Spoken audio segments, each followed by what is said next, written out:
வணக்கம். இன்னைக்கு நாம 2026 பொங்கல் பரிசு திட்டம் பத்தி தான் முழுசா பார்க்க போறோம். இதுல வந்திருக்கிற புது அப்டேட்ஸ் என்ன, யாருக்கெல்லாம் கிடைக்கும், என்ன கிடைக்கும், நீ எல்லாத்தையும் டீடைலா பார்க்கலாம் வாங்க. இப்போ கூட்டுறவுத்துறை ஒரு 5 முக்கியமான அப்டேட்ஸை ரேஷன் கார்டு வச்சிருக்கிறவங்களுக்காக கொடுத்திருக்காங்க. இந்த அப்டேட்ஸ்ல என்ன இருக்கு, அது உங்களை எப்படி பாதிக்கும்னு எல்லாத்தையும் ஒன்னொன்னா பார்க்கலாம். சரி, நாம எதை பத்தியெல்லாம் பேச போறோம்னா, முதல்ல அரசாங்கத்தோட அறிவிப்பு, அப்புறம் எப்படி இந்த பரிசு பொருட்கள் விநியோகம் செய்ய போறாங்க, அந்த பரிசு பையில என்னதான் இருக்கு, கடைசியா யாருக்கெல்லாம் இது கிடைக்கும்னு பார்க்கலாம். சரி, முதல்ல இந்த வருஷ திட்டத்துக்கான அதிகாரப்பூர்வ அறிவிப்புல இருந்து ஆரம்பிக்கலாம் வாங்க. பொங்கல் பரிசு திட்டம்னா என்னன்னு உங்க எல்லாருக்குமே தெரியும். இது ஒவ்வொரு வருஷமும் அரிசி ரேஷன் கார்டு வச்சிருக்கிறவங்களுக்கும் இலங்கை தமிழர் மறுவாழ்வு முகாம்கள்ல இருக்கிற குடும்பங்களுக்கும் அரசாங்கம் கொடுக்கிற ஒரு பரிசு. இன்னும் ஃபைனலா கவர்மெண்ட் ஆர்டர் வரலினாலும் அதுக்கு முன்னாடியே எல்லா ஏற்பாடுகளும் இப்பவே ஆரம்பிச்சிருச்சு. எப்படி இத எந்த பிரச்சனையும் இல்லாம மக்களுக்கு கொண்டு சேர்க்கிறதுன்னு கூட்டுறவுத்துறை இப்பவே வேலைய ஆரம்பிச்சிட்டாங்க. சரி, இப்போ அடுத்த முக்கியமான விஷயத்துக்கு வருவோம். இந்த பரிசு பொருட்களை வாங்குறதுக்கான டோக்கன் உங்களுக்கு எப்படி கிடைக்கும்? இந்த ப்ராசஸ ரொம்பவே சிம்பிளா வச்சிருக்காங்க. நீங்க அலைய வேண்டியதில்ல. ரேஷன் கடை ஊழியர்களே நேரா உங்க வீட்டுக்கு வருவாங்க. வந்து நீங்க எந்த தேதியில எந்த நேரத்துக்கு கடைக்கு வரணும்னு சொல்லி டோக்கனை கொடுத்துட்டு போயிடுவாங்க. கூட்ட நெரிசலை தவிர்க்கிறதுக்காக ஒரு நல்ல திட்டம் வச்சிருக்காங்க. முதல் நாள் காலையில 100 பேர், சாயங்காலம் 100 பேர்னு மொத்தம் 200 பேருக்கு மட்டும் கொடுப்பாங்க. அதுக்கு அடுத்தடுத்த நாட்கள்ல காலையில 200, சாயங்காலம் 200ன்னு இந்த எண்ணிக்கைய அதிகப்படுத்துவாங்க. இதனால கூட்டம் சேராது.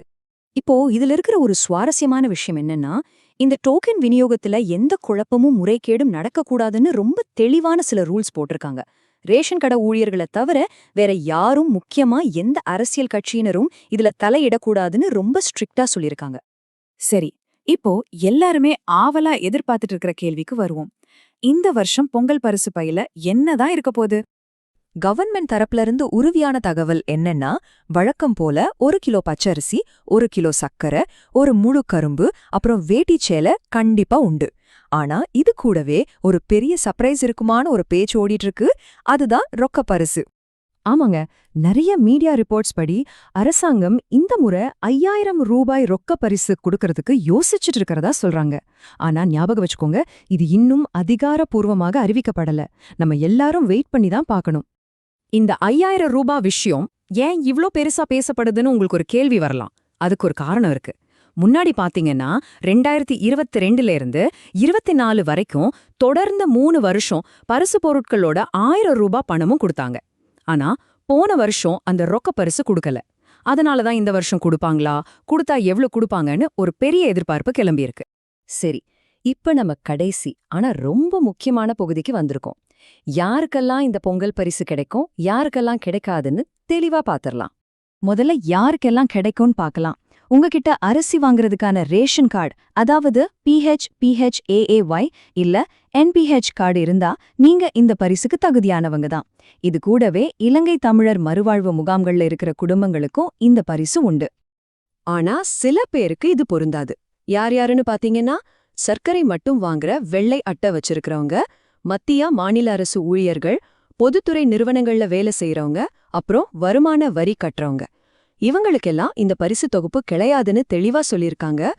இந்த திட்டத்தை செயல்படுத்துறதுல அரசாங்கம் ரொம்ப உறுதியா இருக்கு. அவங்களோட சுற்றறிக்கையில என்ன சொல்லிருக்காங்கன்னா, எந்தவிதமான புகாருக்கும் இடம் கொடுக்காம இத சிறப்பா செயல்படுத்தணும்னு சொல்லிருக்காங்க. சோ தகுதியான எல்லாருக்கும் இது போய் சேரணுங்கிறதுல ரொம்ப கவனமா இருக்காங்க. எல்லாத்தையும் பார்த்தாச்சு. ஆனா நம்ம எல்லாருடைய மனசுலயும் ஒரே ஒரு பெரிய கேள்விதான் தொக்கி நிக்குது. பொங்கல் பரிசு பொருட்களோட அந்த 5000 ரூபாய் ரொக்கமும் கிடைக்குமா? இதுக்கு பதில் அரசாங்கத்தோட அதிகாரப்பூர்வ அறிவிப்புல தான் இருக்கு. அது வரைக்கும் நாம காத்திருப்போம்.